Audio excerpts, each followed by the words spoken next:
Hey, welcome. It's episode 34, and it's taken us half a year for you guys to get to meet Justin. Today, we're going to interview Justin Wallace, who's our family and student pastor, who's been here for 14 years, 15 years. It's crazy. 2009. So welcome, Justin.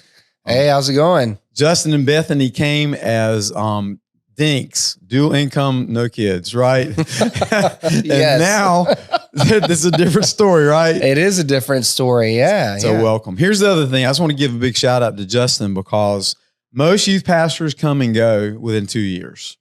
And he and his spouse and his family, they've been committed to us for 15 years. And that's why he's earned more responsibility. And we're grateful that he's here today. So you can get to know him as well, because there are literally hundreds of our children and students that are influenced by his life and his partnership with his wife and his kids and decision, that kind of stuff. As a matter of fact, they fill up a whole row in church. So welcome, Justin. Oh, thank you. I appreciate being here, man. And if it were up to my wife, we would fill up 2 rows. Absolutely. So yeah, I had to kind of say it is finished. Okay. In my own way. I was going to say, we'll pray about that. You don't need to go into details, but I think we understand the snip. Yeah. Anyway. Yeah. Absolutely. So as we're recording this is the week of 180 weekend, and 180 is a weekend. Tell us about what it's been pretty pivotal in your ministry while you're here. Yeah. So it has been around, I'm a part of the leadership team now, and it's countywide, Gaston County. There's about 30 churches that are a part of this discipleship weekend. Which is awesome. Yeah, it's great. And last I checked the other day, Parkwood had the numbers, but we're probably going to be somewhere around the ballpark of 12 to 1,300 awesome students. That doesn't count like leaders involved with it. So we'll definitely be over 1,500 total people for this weekend. Yeah, but it's been going on. I think they told me it started in 2001. Mm-hmm. And so I've done it every year that I've been at the point. And so this will be my 15th year, I guess, 14th, 15th year of doing 180 weekend. But yeah, it's really cool. We have 2 different host sites. One is City Church, one is Parkwood. Yep. And we'll have a main stage speaker.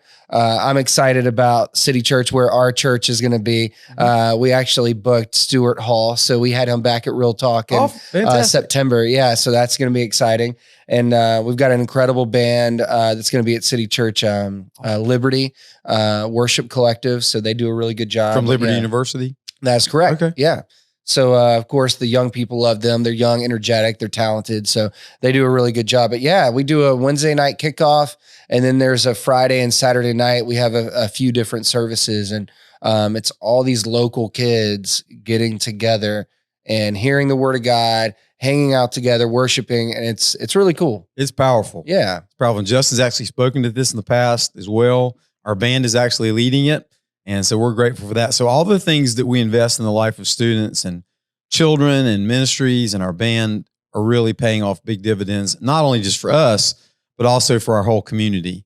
We heard something years ago that said, if your church was taken out of the community, would anybody notice? And it's always been our desire that we would be that kind of church so that people definitely notice, because we have our influence in so many different areas. And thanks for your long obedience in that direction. Also, I would just give a shout out. I think Brian Lowe, who used to be the student pastor at Parkwood and is now the pastor at Exodus Church, kind of started this back in the early 2000s. I believe that's correct. Yeah. So thank you, Brian. Thank you, Parkwood. It's still rocking and rolling. Yeah. Absolutely. And all these other 30 churches that we've got coming. I mean, that's amazing to do that. And it's a cool thing. I probably will go this week too, because it's a great event.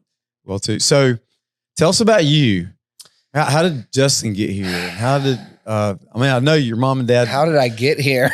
they had an amorous night, that kind of stuff. And anyway, but that happened. Yeah. So, so here's the deal. I'm like so many other people. Like I can remember very early on, going to church as a little guy. Yeah. Right. I remember going to children's church. And so my whole church life was a little bit weird. I remember going to Central, which was Central Church of God. It's just Central now. Yeah, it's just Central. And there's a little joke. I used to say Central Church of My God. There's a whole thing to that, because there was a season of life there where, and student ministry, where you would not go anywhere else to visit or anything like that. You would invite, and they would have to come here because no one ever said it, but it was almost this, well, this is where God is. Oh, yeah. He's not anywhere else. This is where he is. Yeah. Again, it wasn't anything intentional, but it was funny. I would always say Central Church of my God. But yeah, so I did that. It is a great church too. Yeah. And actually the crazy thing about that, a little side rabbit trail, the last 2 times I've been to Central were for 2 funerals that I spoke at. Right. My grandmother and grandfather, right. Which is wild because being on that platform, that stage, I always thought as a young guy, man, I could be on that stage. And that was just why it was just kind of a surreal moment to be there and to speak in that pulpit. But yeah, so that was kind of wild. So 2 little connections. One is this Saturday, and we're publishing this rather this week of 180 weekend. We're also having a Super Bowl breakfast, and it's at Central every year. Yeah, it Packet Ministries and that kind of stuff. And in addition, Central's just a great church and a great impactful church in the world and community. So thank you, Central, for being that church. Absolutely. From the top down. I mean, here's the deal, right? Like anywhere you go, you can always find like the blemish somewhere. Yeah, sure. And you know, but my thing is that's where I got my foundation and my roots. And God did a lot of things through young people that I know now that are at other places doing things. So it's really, really cool to be a part of that. So like I said, I went to children's church there. I mean, they had the puppets. I mean, they had the show, the puppets, that whole thing. And like a lot of other kids, I remember like accepting Christ, and then you get to like put your hand in like a bucket and get some candy. Look, I remember doing that stuff. Okay. Sure. So, and there may be other people that have that kind of experience. But I remember at a young age, I was drawn to the stories of the Bible. Like I love Shadrach, Meshach, and Abednego. Still love that story. So many of those, as a kid, I heard them and I was just like, man, I just took them for face value. Yeah. Like I was like, well, they're real to me. And so at a young age, I kind of just believed them. And so there's a ton of influence being in family ministry. There's a ton of influence that like parents, grandparents, teachers, coaches have over the young lives of people because they will just, that childlike faith where they will just believe things that we teach them. We just need to make sure we're teaching them the right things. Then I had a season in life where we stopped going to church, right? And you know, we went for a long time, and then there was a season where I don't remember us really going that often. You know, Easter, Christmas, those kind of things. But it wasn't part of our pattern. It wasn't part of our lifestyle for a season. And so then I remember going to middle school, and I had some buddies at my middle school, and I loved sports growing. I loved baseball. I loved playing football. I loved playing basketball. And Hickory Grove Baptist in Charlotte, another great church. Some of my buddies from middle school went there, and they invited me to come play basketball. Yeah. And they said, hey, there's also, you know, a couple of girls that I knew that were attractive. Yeah. And so, of course, the saint in me wanted to go play basketball and see pretty girls. Absolutely. Right.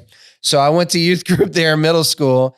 It's girls and pizza, man. Yeah. And basketball. I'm telling you, like I loved playing basketball before the message and worship. I loved playing afterwards. And then during worship, I tried to find a pretty girl to sit beside. Yeah. I mean, that was the early years of my student ministry. So for all of y'all out there, there's hope. Yeah. There's hope for your adolescent, your preteen, your teenager. There's hope for them. Because I was not there to get to know God. I wasn't thinking about my spiritual life. I was going because I had connection with some people and I wanted to have fun. And so that was a season where I went to Hickory Grove Baptist. And then what so many people do, I went to public school. And so my middle school friends, we kind of did this in high school. So I went to a different high school than a lot of them.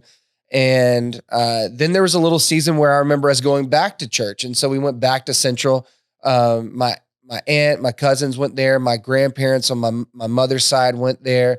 And so we went back to Central for a little while. And it took me a few minutes because I'm a pretty outgoing person, but it took me a while before I went from like I guess I would say being in the crowd to being on the bench. Mm-hmm. Now, it took me a while before I got in the game, but like just going from being in the crowd, because at Central, it was very, very easy to go in, stay in the crowd, leave, and like no one knows. I mean, and that's good. I did my thing. I'm good to go. Yeah. So that was easy to do. And then I started to do Wednesday nights. They had Wednesday nights for student ministry.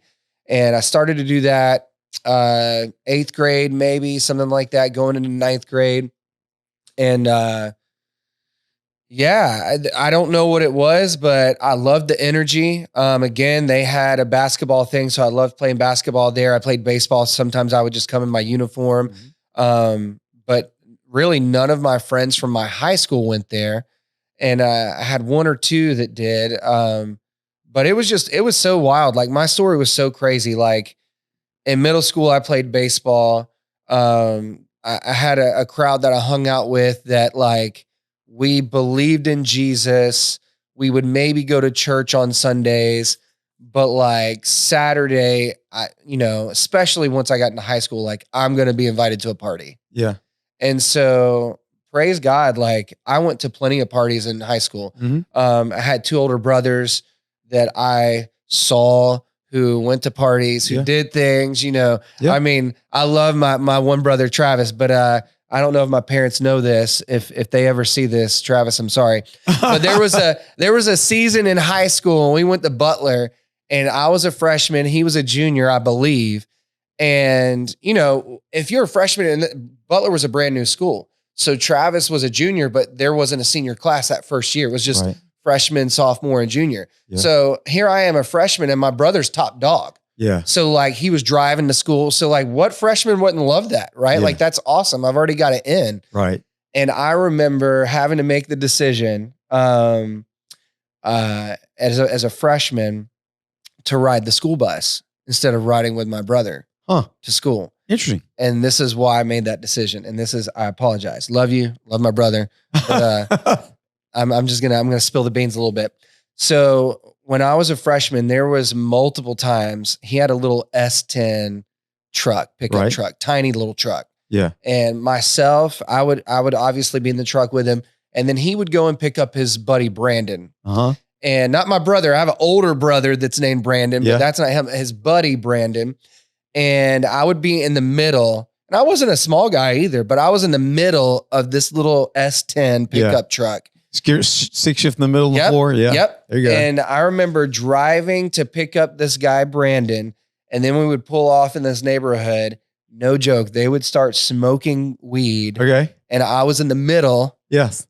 Windows rolled up, like Cheech and Chong type stuff. Okay. I'm just being straight up. This is truth. So he would take a puff and like blow it. He'd pass it over. And my brothers, I will say, they were all about community. They would always invite me to partake. Yeah. But I wouldn't. I wouldn't do it. And so like I didn't want to do it. I didn't want anything to do with that.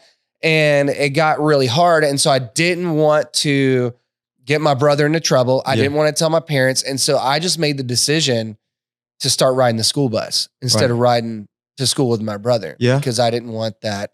Plus you don't smell marijuana all day, right? No, I mean, that definitely happened a couple of times where I'd walk in and like secondhand marijuana is still like a thing. So like my eyes would be all red and like, I just didn't want any part of that. And so, I tell people all the time, and something that my wife and I say at our house is, you can do hard things, right? As a freshman with an older brother, it was a junior. He also played sports. He played football. He played baseball.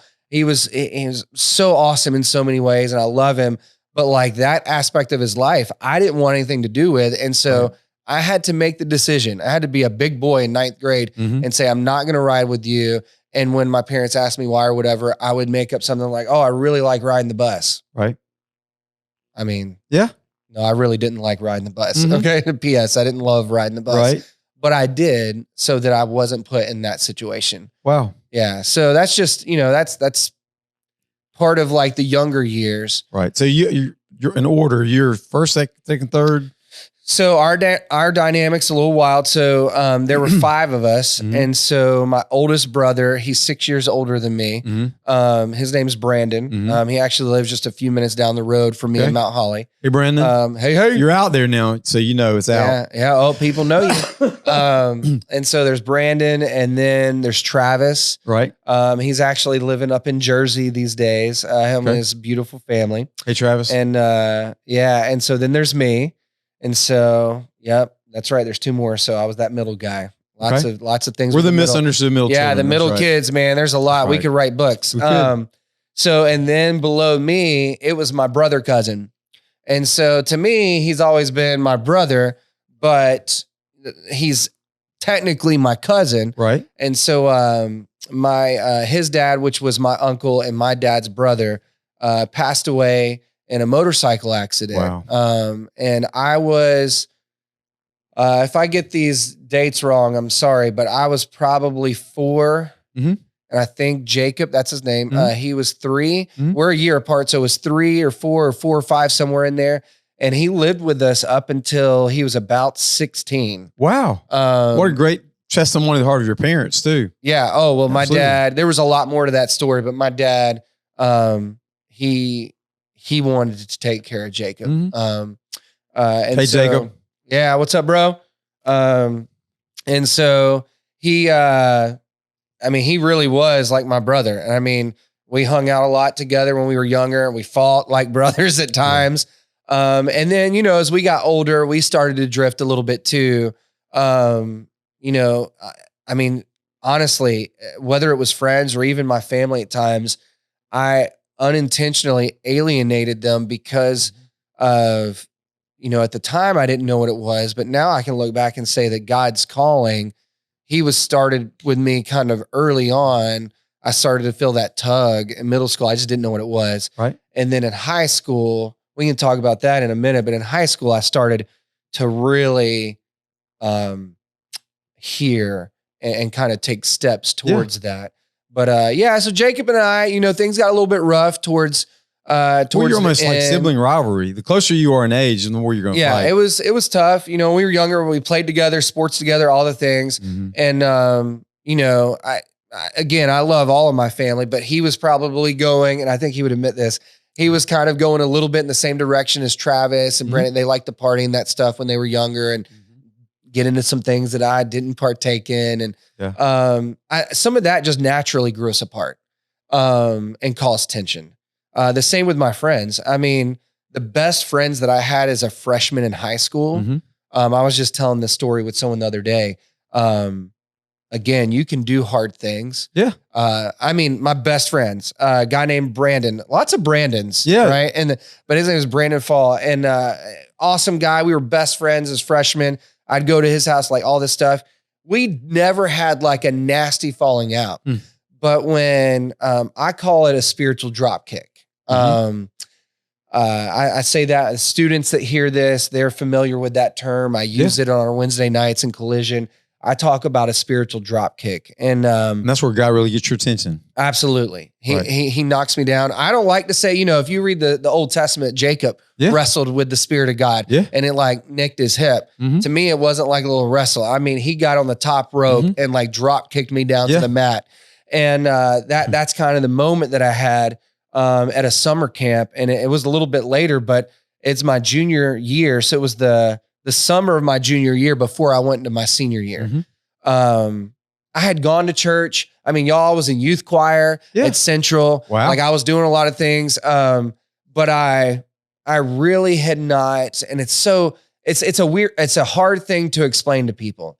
I would definitely call myself a Christian. I definitely believe that Jesus was who he said he was, but I was still all about me. And that's a hard thing for people to understand. And I've said this multiple times from the stage. I might even say it this Sunday when I speak is, I'm no different than anyone else in this room. Amen.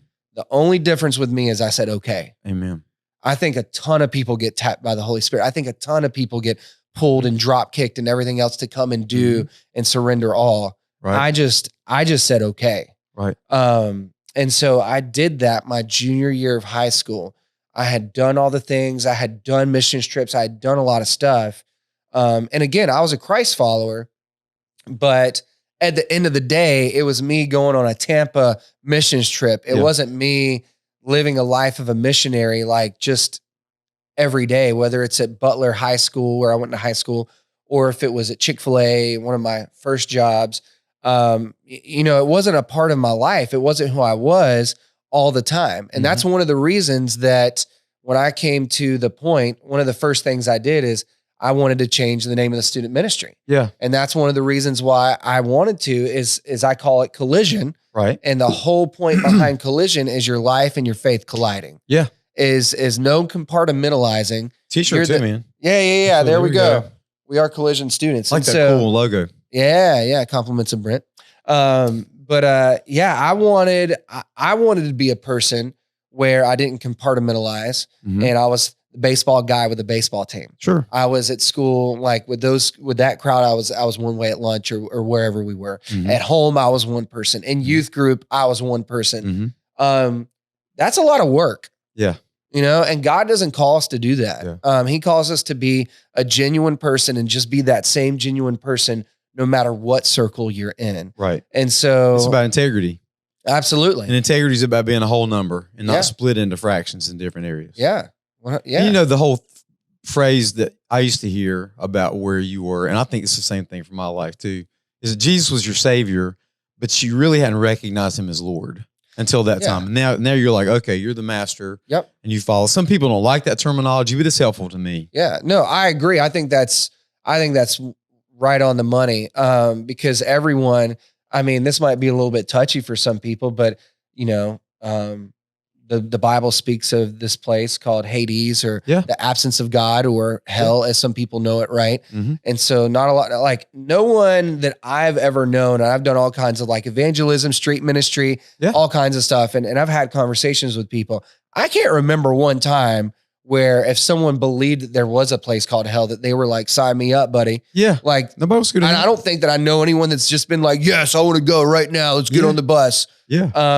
And so naturally, I think as people, we love the stories that end well. We love the good versus evil, but we all love the movies where the good wins at the end. Yeah. And so I think it's really easy for people to accept the Savior part. They can accept the Lamb part of Christ, but it's hard for them to surrender to the Lordship and the King and the Lion of Christ. And so, but this is a pivotal time, and by this time he was Lord.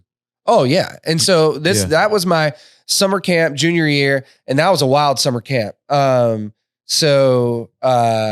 went this summer camp, we actually had a guest speaker and he did something called Human Videos. Okay. Do you remember those? Human Videos. Human Videos. It was like a skit almost with a mashup of like a mime. Yeah. But it was so weird. But he didn't have like the music stuff and stuff on. Yeah. And I wanted to say his name was like Randy Johnson, but not like the pitcher. Yeah. Anyways, it's wild that I can remember that. But this guy spoke, and there were a lot of parts of it that like, as a grown adult with children and everything, there were some parts of it that were like weird. Yeah. Just weird. Yeah. And it was a Church of God camp. It was one.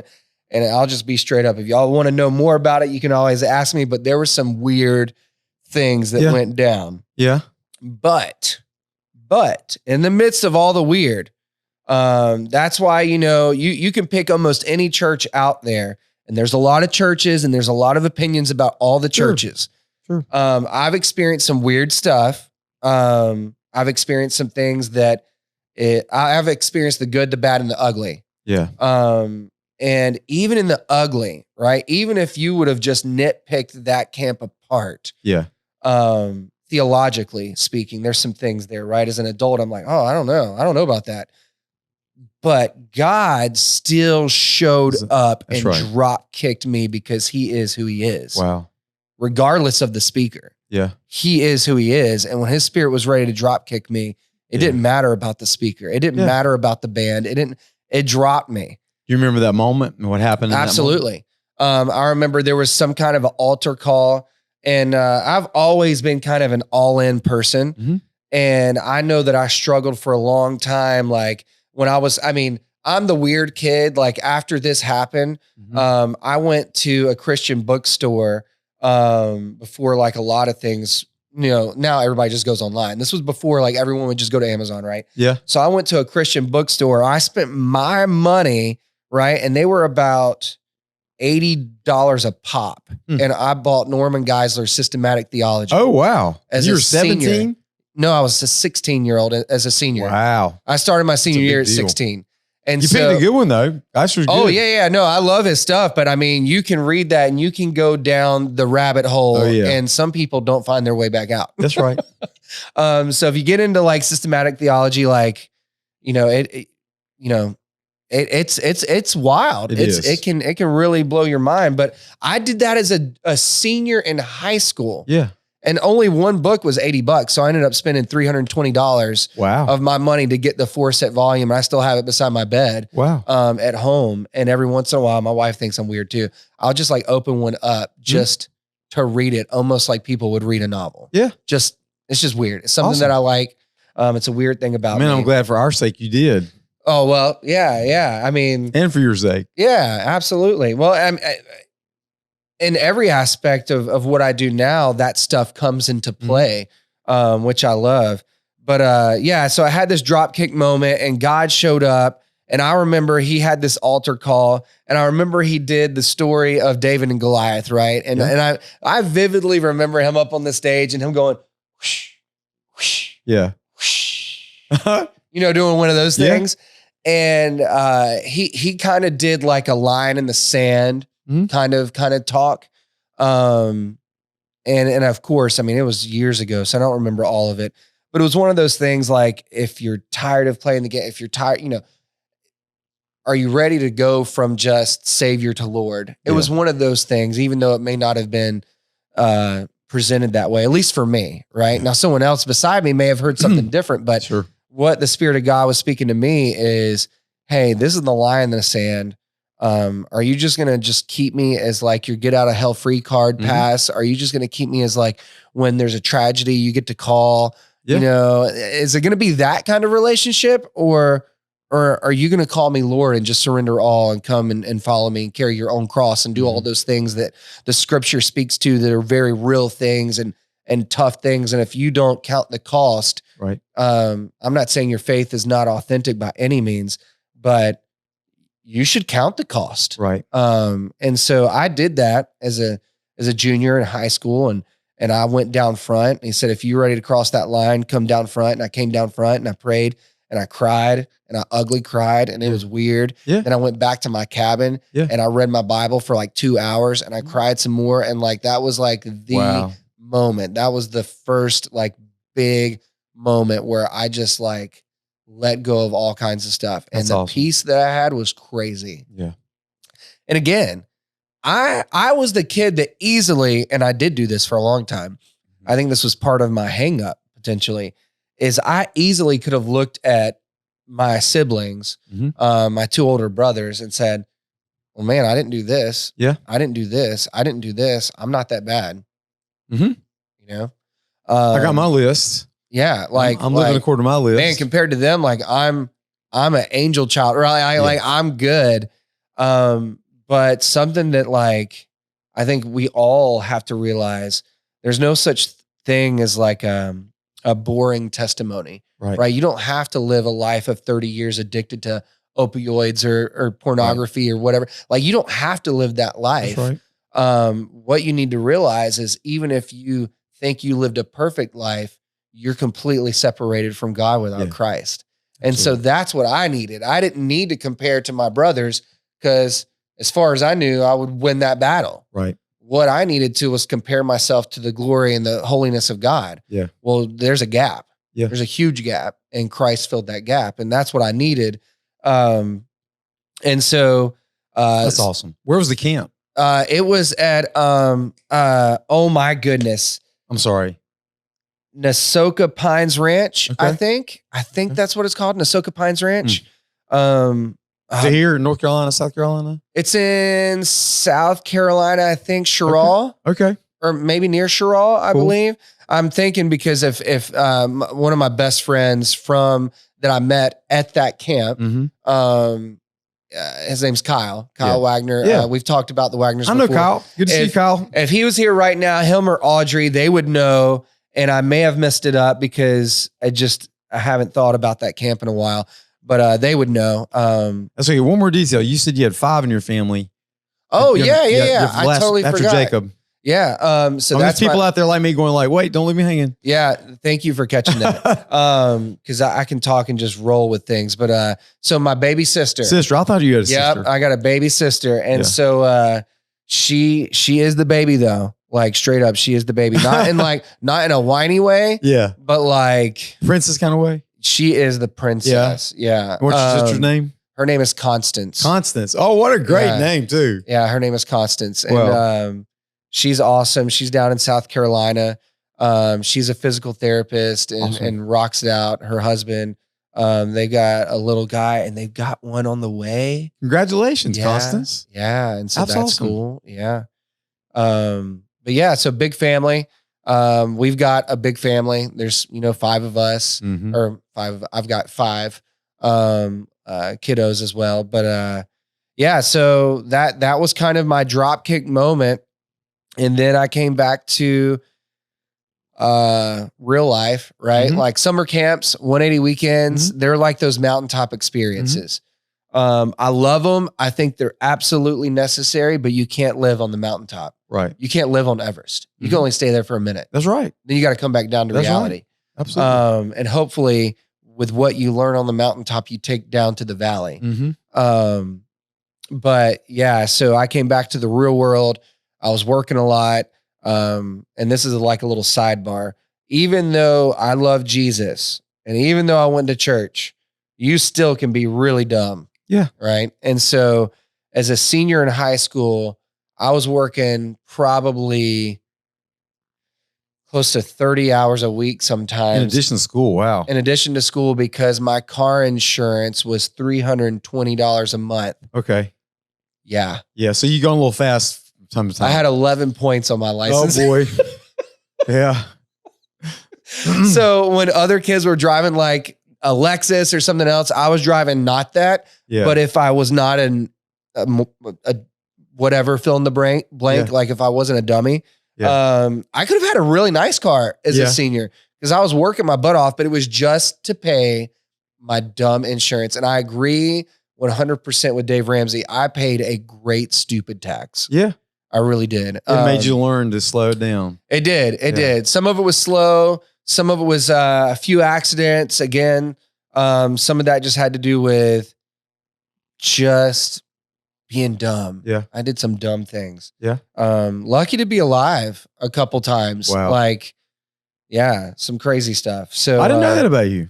Yeah. I do know we shared an almost accident in Guatemala several years ago where we were on this bus and we came around the mountain corner and we came like that close from smashing this and we weren't driving. It was like we're out of control. We're glad we're both alive. Now I will say that there were a couple accidents I got into that were bad.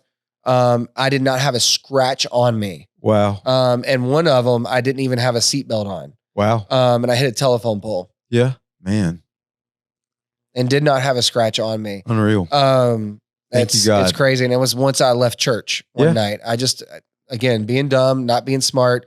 And it was just not even a mile. Like once I left the church. But so I did one of those things.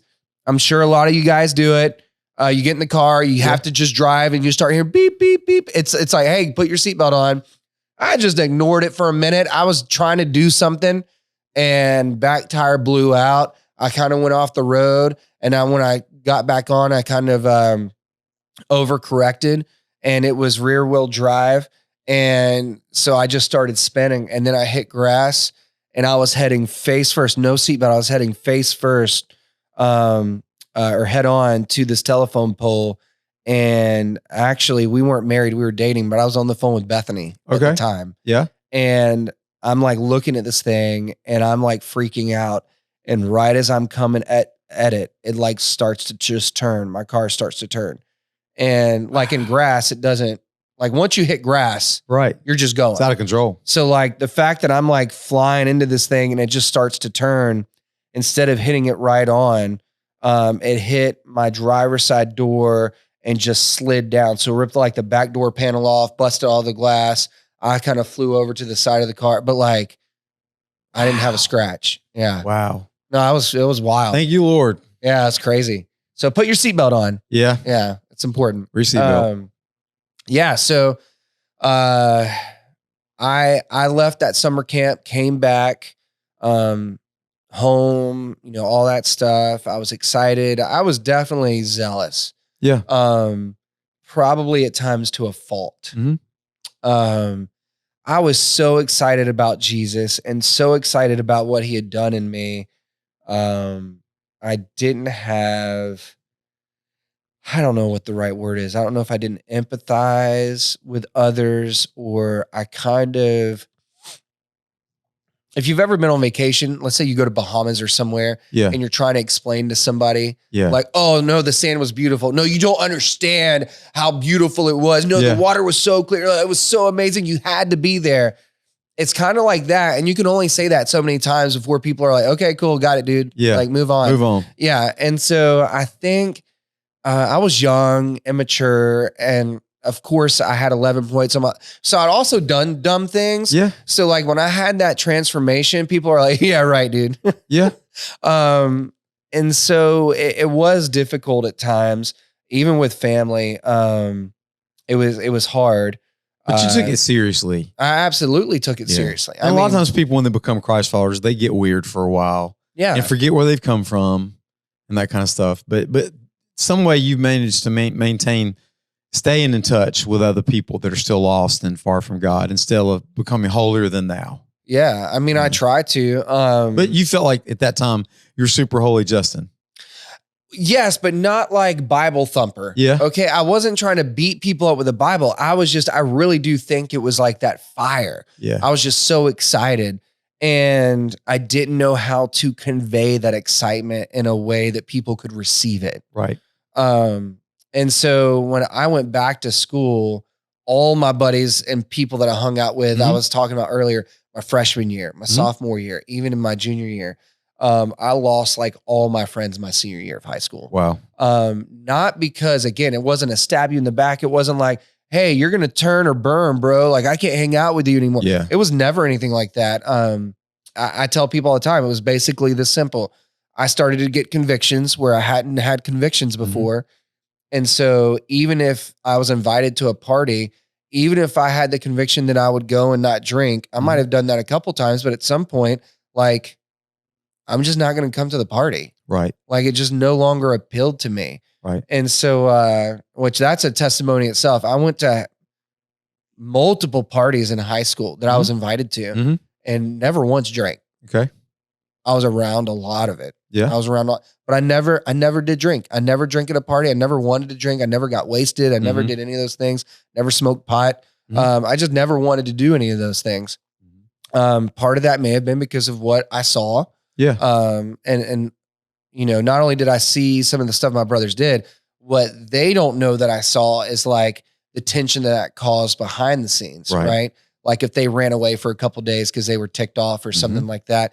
Like I saw the fights at home. I saw some of that turmoil, and I absolutely believe that impacted some of my decision making with those things. But I never did that stuff. It was simply I was going this way, and my friends kept going that way. It's not, they didn't change. Right. I'm the one that changed. Yeah. And so I sympathize from them or for them from the fact that like they lost a great friend. But I mean, I was all in. I was determined, like, this is where I'm going to go. Yeah. So I went from like my freshman, sophomore year, not proud of this now, but like I played sports. I was athletic. I wasn't always the nicest kid my early years. And so I went straight up. I went from like freshman year, I would have made fun of like the band, the marching band. I would have made fun of the kids who like did the First Priority, which was also a lot of the marching band, which was crazy to me at the time. I wasn't the nicest guy.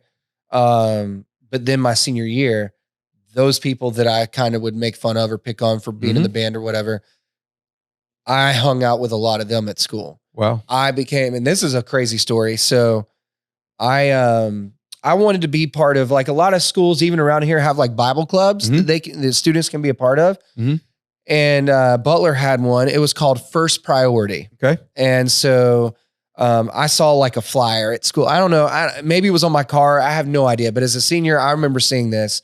And I remember going to a meeting. And this is how clueless I was at times.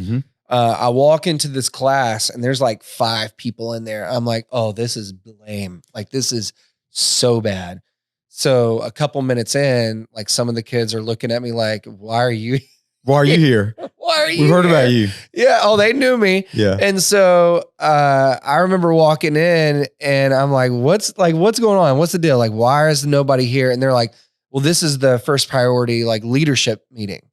And so we talk about like what we're going to plan the next month, blah, blah, all this stuff. And I'm like, oh, well, I probably don't need to be in here. And they were like, no, the youth pastor that was like kind of the sponsor, don't remember his name.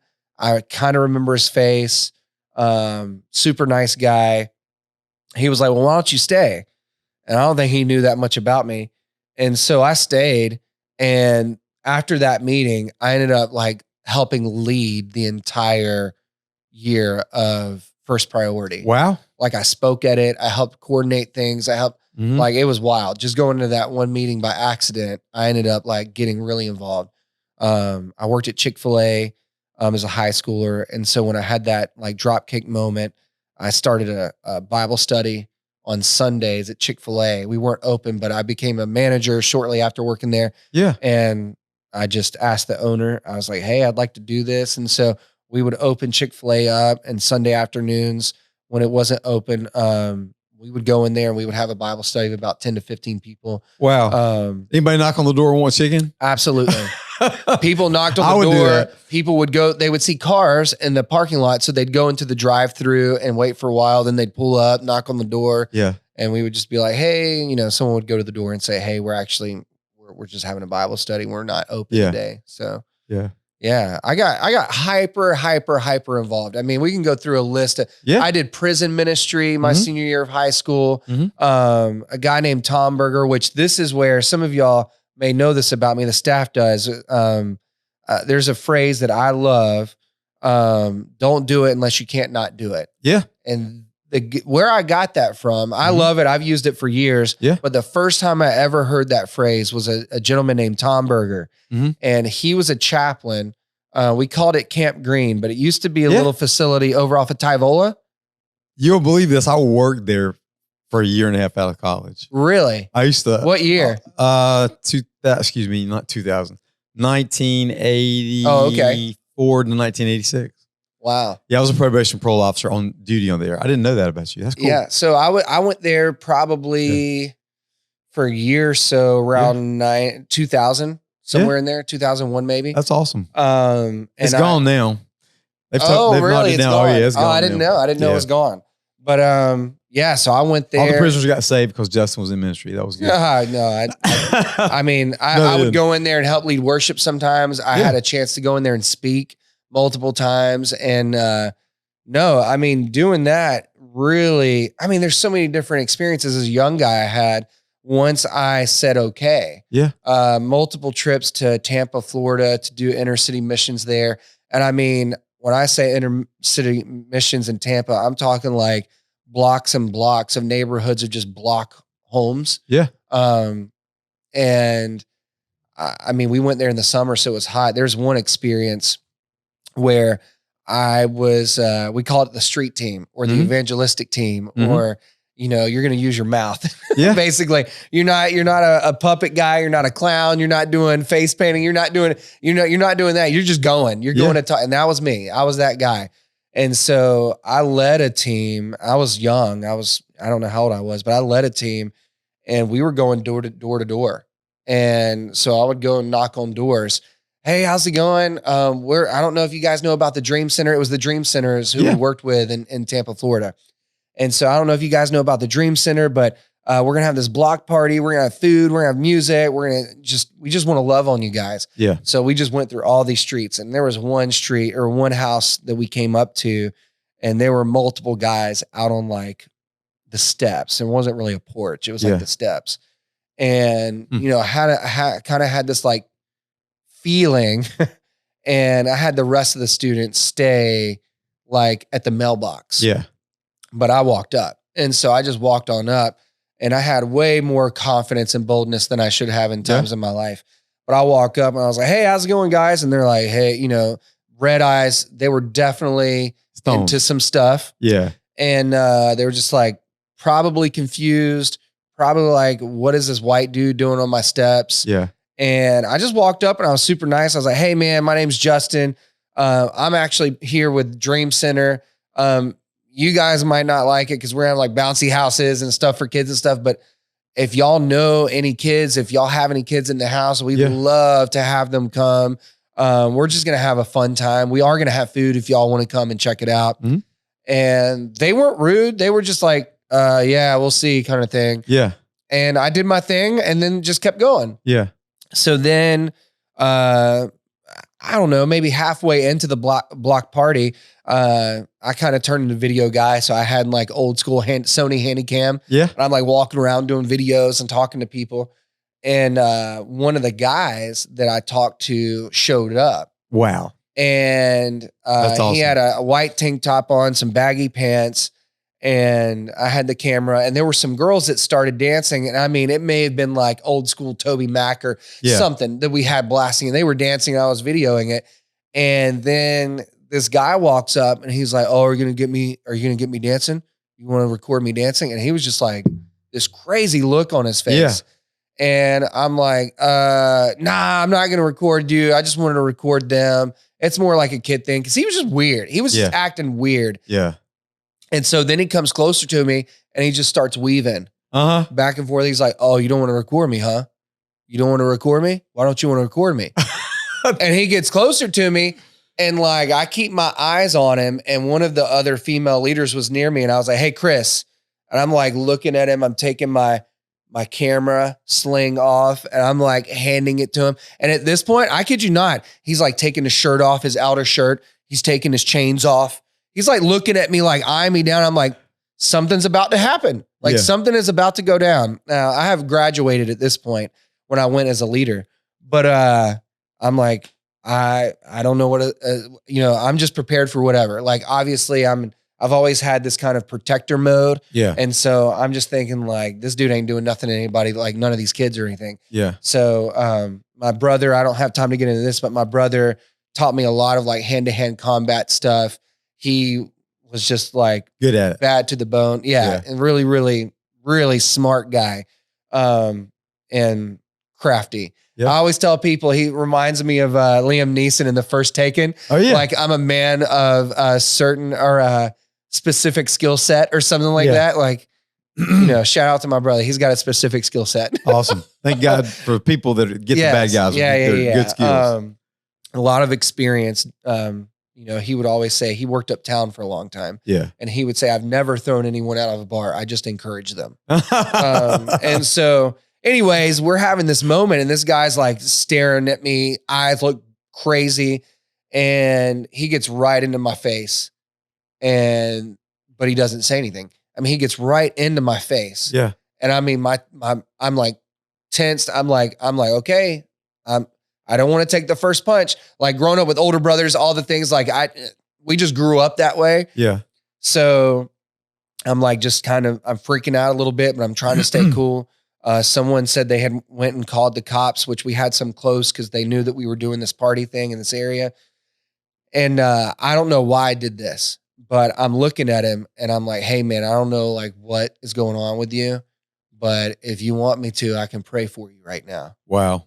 No, I was like so not a Justin thing, like in that moment. Like I wrestled a lot, like all those things. So like my natural instinct would have been like, all right, dude, you don't know what's about to happen. I'm about to pop you this way. Then I'm going to jump behind you, get you in the bare naked choke and just wait for, like I'm thinking like step 2, 3, 4, 5 down the road. Yeah. And, but I didn't do that. I like had a moment where I didn't have like a peace. Cause I was still like my adrenaline was like going. Yeah. Yeah. But I had enough of God's peace to just say what would sound like a ridiculous thing to say. Like, hey man, I don't know what's going on with you, but you want me to pray for you? Yeah. He didn't say anything. And I just stood there. And Yeah. I mean, he was really close. But after I said that, he kind of still is doing his weaving back and forth. And then he starts to back up. Wow. And then he starts to pick his stuff up. And then he starts to walk away. And then like a minute later, officers get there. They go and track him down. And he had cocaine in his system. Wow. And they ended up taking him. But Man, yeah. there's a biblical principle there too. First of all, parents, if you ever your kids go on a trip with Justin, he knows how to take care of them in case somebody comes after them. Second thing is a soft answer turns away wrath. Right? Yeah. That was right? wild. That's biblical, right? Yeah, it is. Cool. And that's the first time I'd ever experienced anything that like real in my face. Now I've experienced some other crazy things, you know, we've talked about before, but that was a wild one. Because you don't know what's going on in that person's mind, and they're, you know, you don't know what they're about to do. Man, but maybe you planted a seed there that he never got over, and maybe he got Jesus at some point. I absolutely hope so. Yeah.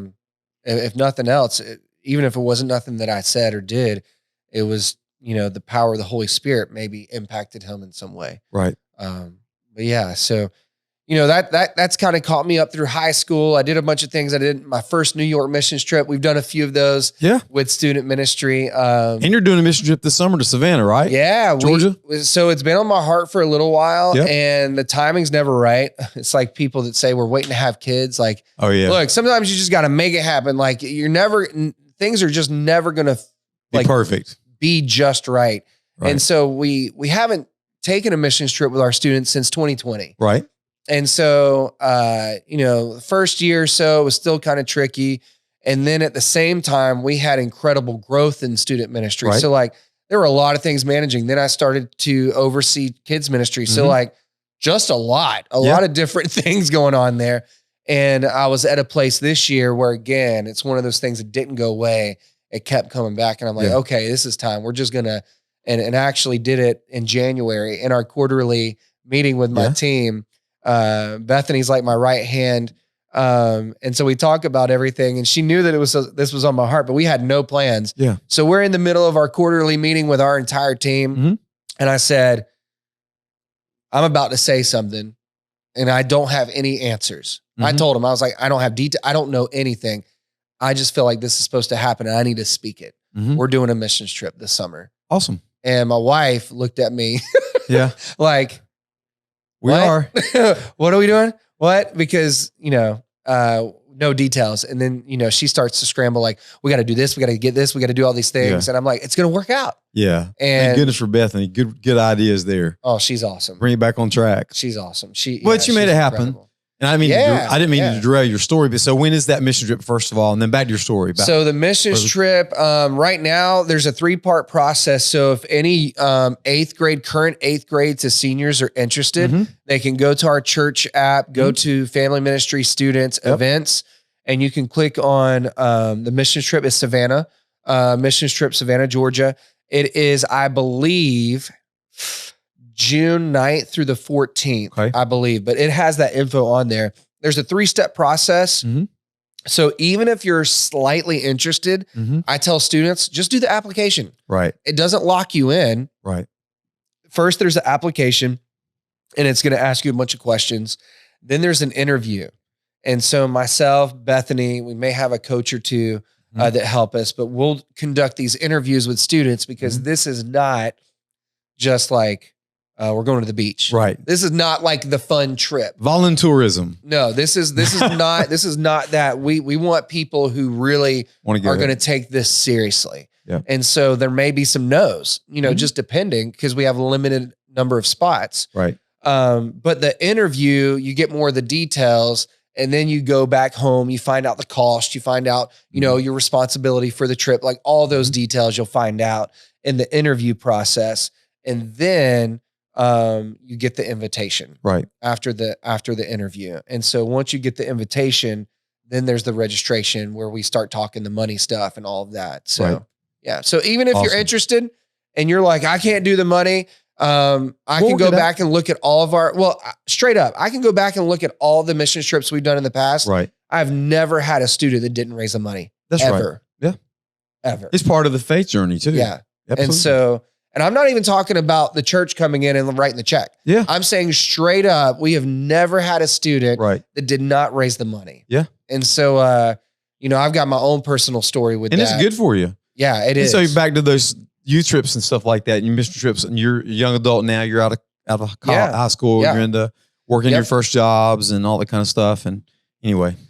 Yeah. I mean, so how I got to where I am, sorry, you guys, I've had this like culture. I've got this congestion thing going. No problem. I think everybody out here can identify. I probably have some kind of, I probably sound so weird. I'm going to go back and listen to this. It's going to sound all nasally, but anyways. You sound cool, man. Like a movie star, so cool. Like, hey, how's it going? Hey. That's it. Hey, little Barry White. Oh, Barry White. You have to dial back and find out who that guy is anyway.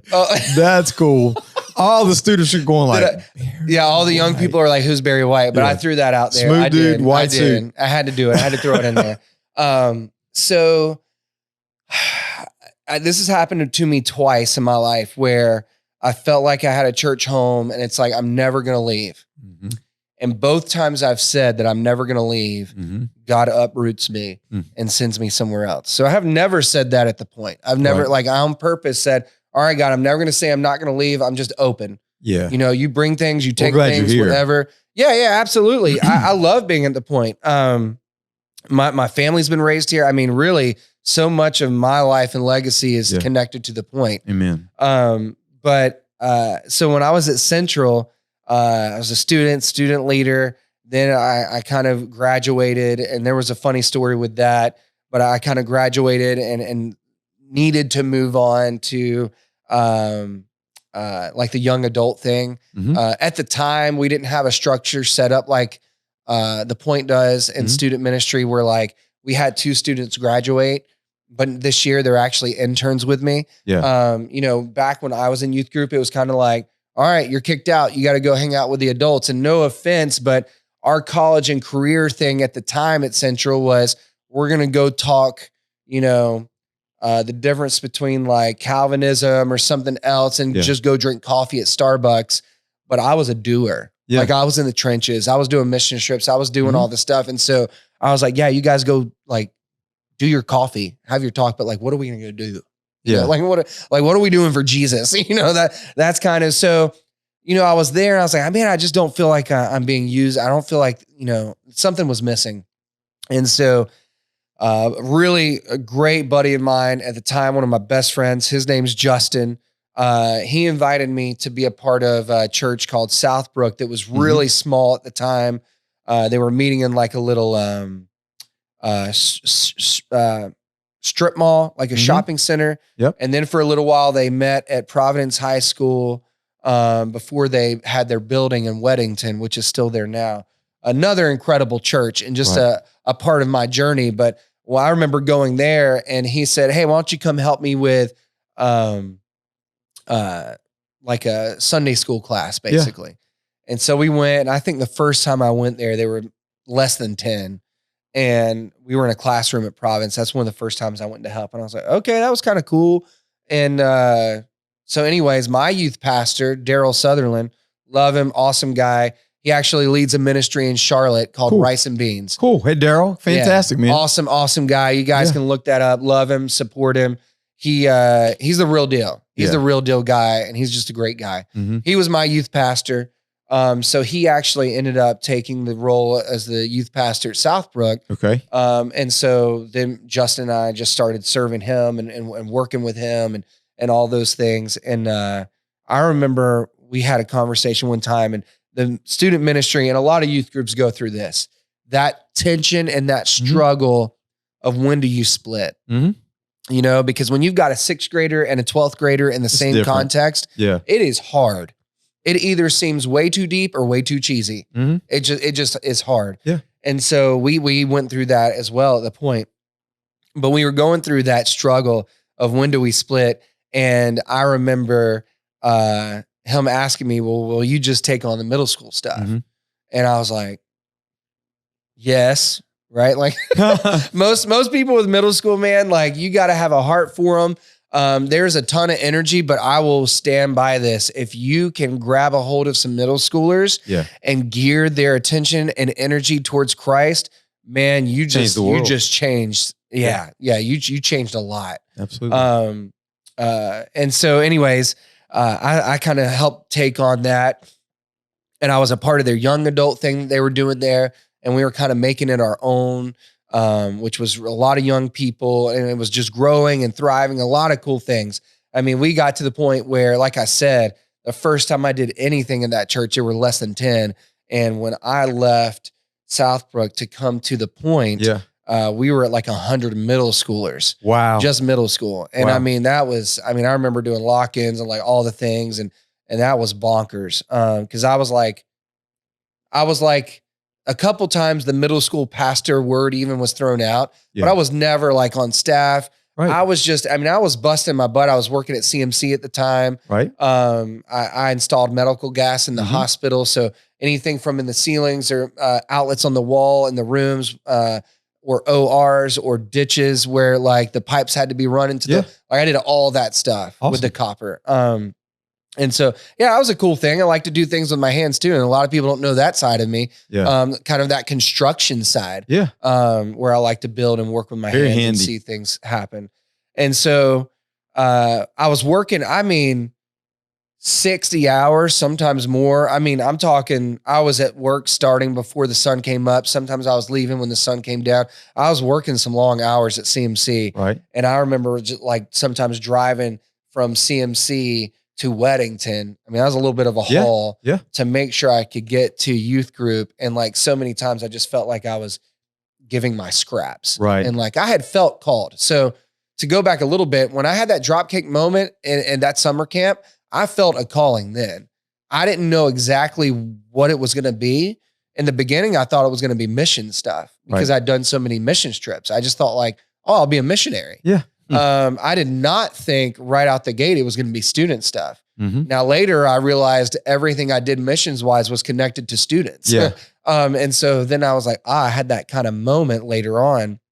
But I'm at Southbrook. I'm serving at a very high capacity. No stipend, no pay. I was a volunteer. So if anyone ever like, man, he's just a professional Christian. I did years in the trenches, like as a volunteer because God told me to. Right. Way before I got a penny to do. You're gung-ho doer. That's awesome. Absolutely.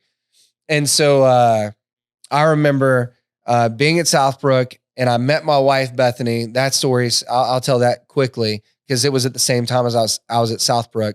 I was leading, again, we're always developing. We're none of us are done yet, right? Our stories, we're still learning. So I had dated a girl named Sarah. And while we were dating, we decided that we would do a small group together. So it was called The Bait of Satan by John Bevere. Okay. And it was a really good book. It's about like resentment and different things John. like that. Really good book. So his wife's Lisa, I think. I don't remember. I don't remember. So she's like, let's do this book. And she was like leading. She was leading the charge. I was like, sure, I'll do it with you. Like she's going to read the book and give you all the content. And I'm going to kind of like be there in the moment with you kind of guy. Like, let's talk through some things. And I was more of the ad lib guy, fly by the seat of my pants kind of guy. I was definitely when I was younger. And so before our small group was supposed to start, she broke up with me. Oh, wow. Which was also weird. I did not date a ton, but I dated a handful of girls. I don't think I'm like some stud muffin or anything like that, but like I typically broke up with the girls that I dated. And and that sounds kind of conceited and stuff maybe, but I promise you, Bethany was the first girl I dated longer than 3 months. Okay. They knew or I knew real quick. Yeah. Like there was no games. There was none of that stuff. Like I knew or they knew. And in this situation, she knew and I didn't know yet. Yeah. And so when she broke up with me, I was not there and I was like, okay. And so this was hard for me to swallow. But we were still going to lead the small group together. Remember The Bait of Satan, all about resentment and different things in life. So I'm like, this is going to be interesting. Yeah, this is going to be real interesting. So when we were probably starting, I think it was a Monday or a Tuesday night, the group was starting. And here I am, the day of, I need to buy the book. Yeah. I have not bought the book yet. So I haven't read page 1. Yeah. And so I'm going to these different, Christian bookstores. And there's not a whole lot of them. I mean, you can go online now, but there's not like many physical Christian bookstores now. And so there was one, I went to one place, they didn't have it, like a Lifeway, I think in Matthews, they didn't have it.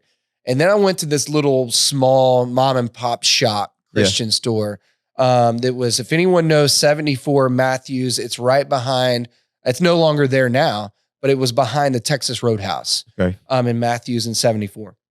So, I go there, I pull in, and I start asking, I'm like, hey, I noticed a girl that works there. Her name's Adrienne. We went to youth group together. I was like, do you have this book? I need this book, blah, blah, blah. So Bethany was working there, and she typically worked in the back and did like orders and purchasing and different things like that. I guess they were short-handed that day. So she was out front. And so she kind of helps me. She walks over and she's like, oh, actually, I think she said she had read this book or did this study at her church. And so we start talking about it. And I'm in full evangelistic mode. Yeah. Like, and I promise you guys I was, because I was still pursuing my ex. Yeah. Right. And so she was done, but I wasn't. Yeah. And so I was in full evangelical mode, and I invited Bethany to this small group. Okay. That I was leading with my ex-girlfriend. Okay. And so Bethany gives me her number, and this is so lame, y'all. This is real life. She gives me her number. I'm like, is that a real number? So I call the number on the spot in the store. Yeah. And her phone rings. I was like, all right, you're cool. Yeah. And so anyways, we're talking back and forth. And the first couple times I invited her to, this is so funny, y'all. There's so many connections that are about to happen, and this is going to blow people's minds. She might get mad, but I love you, baby. So she blew me off a couple of times to go and hang out with her ex. Okay. Okay. Who was like an ex-fiance at the time. Okay. So if you speed up the story a little bit, she eventually came to one of the small groups. Okay. Because I just kept asking, and we kept talking a little bit. So she finally came to one. She brought some of her friends. And then this other guy came with the worship pastor at the time, Dan Ruddy. He was the worship pastor at Southbrook. Right. So he brings in this guy named Andy Cherry to start leading worship. And so this guy Andy is there. He's helping lead worship for our young adult thing. Bethany came because she was invited by me. I invited her to come to a small group that I'm leading with my ex-girlfriend that I'm still trying to pursue. And Bethany's ex-fiance was Andy Cherry, who was leading worship. Wow. Yes. Oh my gosh. Right. It was nasty, and we didn't even know it was nasty. All my exes live in Southbrook. Oh man, it was wild. It was wild. And so long story short, I won. Hey, glad you did. Glad you did. No, but to bring things full circle, I found out a few weeks ago, Parkwood's person to lead worship at 180 is Andy Cherry. No kidding. But I mean, he's married. He's got a family. I got a family. He's cool. He's a great guy. That's awesome. But no, it's so wild how things like come full circle. But yeah, at the time it was nuts. I mean, it was crazy, but that's how we met. Was I was going to pick up the book to lead a small group with my ex-girlfriend, and I met Bethany and invited her to the group. That's awesome. It almost doesn't sound real. Yeah. It just sounds that crazy. So God does orchestrate what he wants to come across and happen, right? Yeah. But there's choices involved too. Yeah. Right. Yeah. There are choices. So in the midst of all that, we found out from Dan Ruddy, who shortly after that became our worship leader, about there's this dedicated student pastor, and he doesn't work for a salary. He works a full-time job, and he comes and does this. He's like 20 to 30 hours a week guy. And man, he's just so good. You just really need to get him. We had that kind of, and ultimately we were going through the process of calling a student pastor, and it ended up being you. Yeah. So with that story, I had a Facebook. Yeah. And some of you actually just got my friend acceptance like 2 weeks ago. And for some of y'all, it was like 9 years. I apologize. I'm one of those guys. We talked about this the other day. Yeah. I'm not a consumer of social media. I'm more of a pusher, I guess. Like I will push. And even then I don't push it that much. I'm just not a guy that really gets on and scrolls and does the whole thing. So if you still haven't gotten the acceptance, hey, 3 or 4 years down the road, who knows what's going to happen? Maybe I'll accept you. Yeah. But Dan had left Southbrook and came to the point. You guys were looking for someone. Yep. And at the same time, I felt unsettled at Southbrook. Okay. And so again, this was church number 2. I said, man, this is home. Like I will never leave Southbrook. I'm never going to leave. Yeah. And the same kind of thing. I didn't get angry. It wasn't bitter, but like I tell people, I didn't leave Southbrook. I tell people that God uprooted me and replanted me somewhere else. Yeah. Because there was not a sourness. There wasn't like, they did me wrong. There were obviously times where I thought like this would be a job. I would work with Daryl or I would do something and get paid to do it. Like I had that desire and that hope, but it was never like it got sour to where like, man, I'm leaving this church. Like I hate this church or like, it was a great time to leave. You just know it's time to move on. Yeah. You're not mad at something. So when Dan had reached out to me on Facebook, I guess he didn't have my number or what, but he had reached out 3 times on Facebook and sent me messages. I had no idea. And so at the same time he sent these messages to me, I was good friends with, we had some people at Southbrook that I got connected with through church and through Chick-fil-A stuff. But Art Turkhurst was a good friend of mine at the time. And him and I went and had lunch one day and we just started talking. I'm like, man, here, I laid it all out. I'm like, I love this girl. And I think we had just gotten married. And so, Beth and I were married at this time and very newlyweds, but like we were ready. Like we had an apartment. We hadn't bought anything major. So it's like, we're ready to like sell all of our stuff and just go. Yeah. Like, and we were like, we don't know what it is. We thought it was student ministry. We thought it was Southbrook, but it doesn't seem like that's the case. And so we're just, we're willing, like, we don't know, like God do something. And so he said, I have a really good connection with the Charlotte Eagles and the guy who is kind of like their chaplain, but he does stuff in Ethiopia. And so would you guys be interested in connecting with him? And I was like, absolutely. At this point, like I'm down for whatever. So I messaged this guy multiple times and like, at the time I was like angry, like this dude's lame. He's not getting back to me. Like, what's his deal? He's not professional. Like that's how I felt at the time. Now I realize God was closing one thing and opening another thing.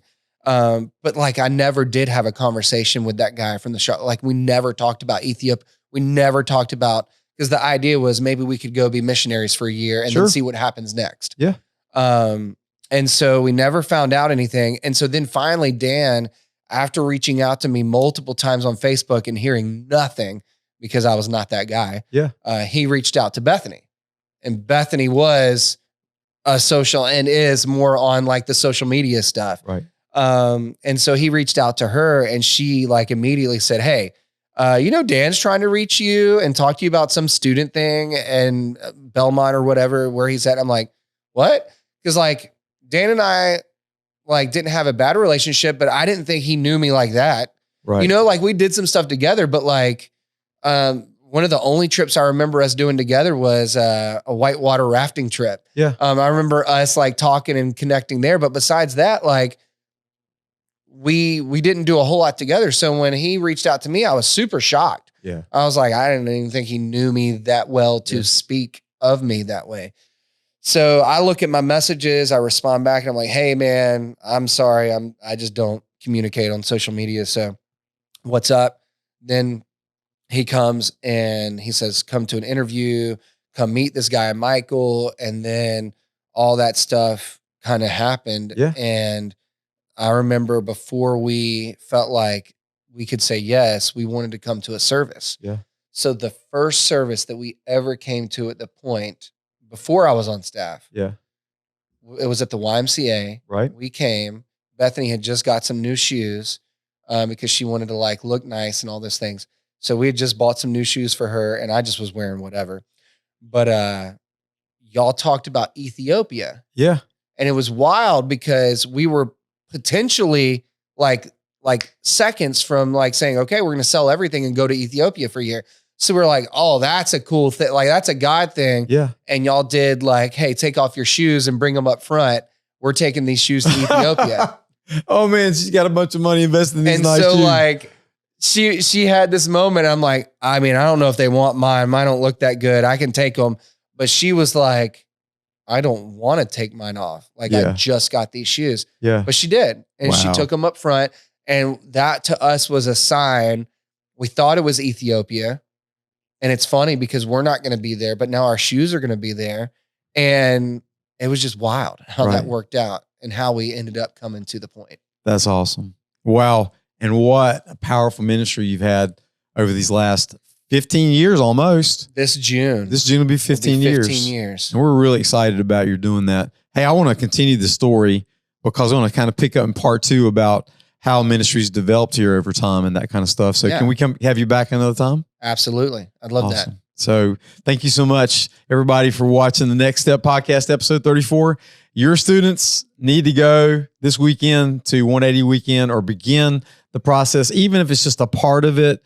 We challenge you to be a part of it too. I want to challenge you to watch this. And I'm just grateful to Justin and Bethany for what you've done in the life of our church. Well, it's my pleasure, man. And will you come back again, maybe even next week, and we can talk some more? Yeah, let's do it. Fantastic. We'll see you from the episode number. Excuse me. We'll see you next time as we take the Next Step Podcast to the next level, so that our ministry is all about helping people take their next step in their journey with Jesus by loving Jesus and becoming like Jesus and sharing Jesus with others. And Justin has told us some powerful stories today about how God's done that in his life. So thanks again for being with us. Thank you, man. For part 1. Yeah. Part 2 coming.